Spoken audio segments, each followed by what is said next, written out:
छोटा मोर गाँटी, छोटा मोर गाँटी, भूगोल पोथी पतरे पछे, भूगोल पोथी पतरे पछे न थाउ तार नाटी।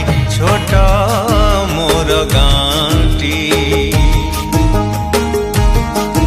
छोटा मोर गाँटी।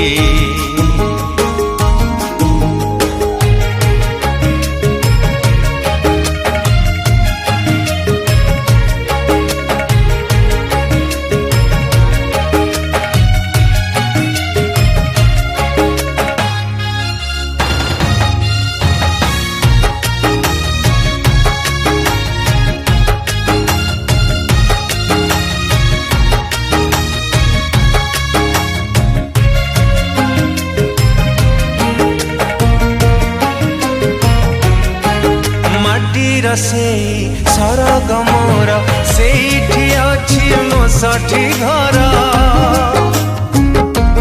हो।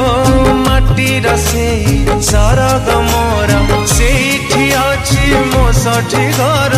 जळी बपुणी सेठी से जळी बपुणी सेठी से मोहरी चितानी आटी। छोटा मोर गाँटी, छोटा मोर गाँ